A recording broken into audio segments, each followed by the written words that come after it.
सरसकट कर्जमुक्ती व हक्काच्या पीक विम्यासाठी आम्ही शेतकऱ्यांनी काल मुंबईच्या विधानभवनात घुसण्याचा प्रयत्न केला।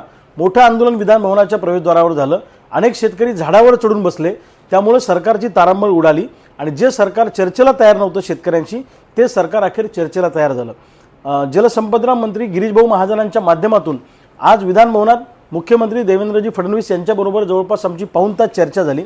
या चर्चेमध्ये कर्जमाफी योजनेतले जाचक निकष आणि अटी काढून टाका अशा पद्धतीची भूमिका आम्ही घेतली आणि एक एक मुद्दा त्यांच्या लक्षात आणून दिला की ह्या अटी आणि निकषांमुळे शेतकरी या कर्जमाफी योजनेत कसे बसणार नाहीत।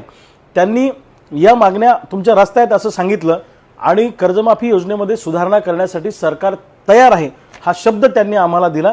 तुम्ही ज्या सुधारणा सुचवल्या त्या आम्ही त्या सुधारणा 100% करू हाही शब्द त्यांनी दिला।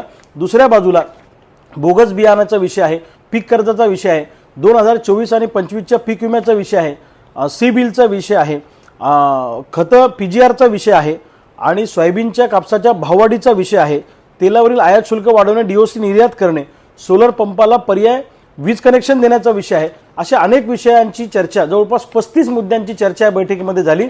सरकारने सांगितलं की तुमच्या मुद्द्यांना घेऊन आम्ही सकारात्मक आहे, काही मुद्द्यांच्या बाबतीत आम्ही लागलीच मार्ग काढू, त्यामध्ये कर्जमुक्तीचा मुद्दा, पीक विम्याचा मुद्दा आणि इतरही मुद्दे 8-10 दिवसात सरकार काय निर्णय घेतं त्याची आम्ही वाट बघू। सरकारनं जर का या कर्जमाफी योजनेत बदल केले नाही किंवा पीक विम्याच्या बाबतीत निर्णय घेतला नाही तर आता आम्ही मुंबईमध्ये मोजके लोक विधानभवनात घुसण्याचा प्रयत्न केला, पण आता 8-10 दिवसात निर्णय घेतला नाही तर हजारो लाखोच्या संख्येने मुंबईत आम्ही शेतकरी येऊ आणि मागण्या मान्य झाल्याशिवाय आम्ही उठणार नाही, अशा पद्धतीची आमची भूमिका असेल।